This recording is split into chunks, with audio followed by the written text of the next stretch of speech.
हिंद भारत, आपकी अपनी आवाज। नमस्कार, हिंद भारत देख रहे हैं आप और आपके साथ मैं हूं महिमा शर्मा। यूपी के सुल्तानपुर में 23 फरवरी को चौथे चरण का चुनाव होना है, जिसको लेकर आज मंगलवार को प्रचार का आखिरी दिन था। सोमवार को जहां सुल्तानपुर पहुंचकर सपा प्रमुख अखिलेश यादव ने जनसभा को संबोधित किया, तो वहीं यूपी के उप मुख्यमंत्री केशव प्रसाद मौर्य ने सुल्तानपुर पहुंचकर बीजेपी प्रत्याशी के समर्थन में सभा की। इस दौरान केशव प्रसाद मौर्य ने विपक्ष पर जमकर निशाना साधा।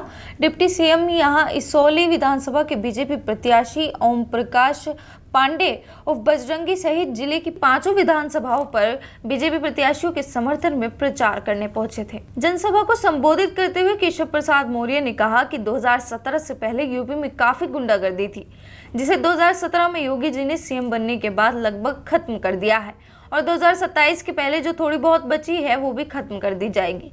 विपक्षी दलों पर तंज कसते हुए उन्होंने कहा कि ये सभी एक ही थाली के चट्टे बट्टे हैं। ये पार्टियां गरीबी हटाओ का नारा देकर गरीबों के नाम पर योजना बनाती हैं और गरीबों तक योजना पहुंचाने के बाद खुद ब खुद खा जाती हैं। सपा प्रमुख अखिलेश यादव को निशाने पर लेते हुए केशव प्रसाद मौर्य ने कहा कि 3 चरण का चुनाव हो चुका है और 3 चरण में ही साइकिल उड़कर सैफई चली गई है और 10 मार्च के बाद साइकिल सैफई से बंगाल की खाड़ी चली जाएगी। यूपी में 10 मार्च को पहले, 14 मार्च को दूसरे और 20 मार्च को तीसरे चरण का चुनाव हो चुका है, तो वहीं 23 मार्च को चौथे चरण का चुनाव होना है।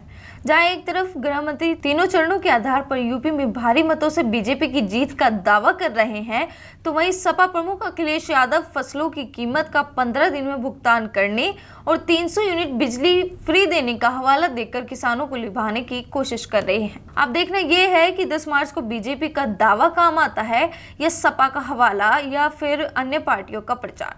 मैं वोट मांगने नहीं, मैं तो वोट के रूप में कर्ज मांगने आया।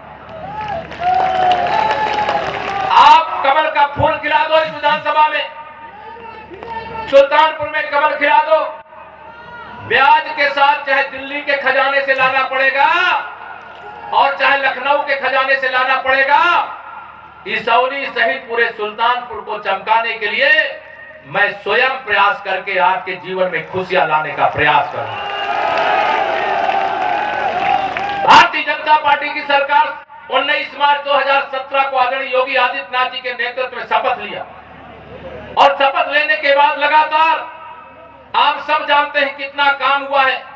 याद करिए 2017 में भाजपा की सरकार आने से पहले कितने घंटे बिजली आती थी, याद है कि नहीं याद है? आपको मैं ये इसलिए याद दिला रहा हूं कि जब ज्यादा बिजली आने लगती है तो पीछे वाली बात लोग भूल जाते हैं। पहले समाचार यह होता था कि बिजली आती नहीं और आज समाचार यह आता है कि बिजली जाती नहीं। तब तक आप देखते रहिए हिंद भारत। नमस्कार।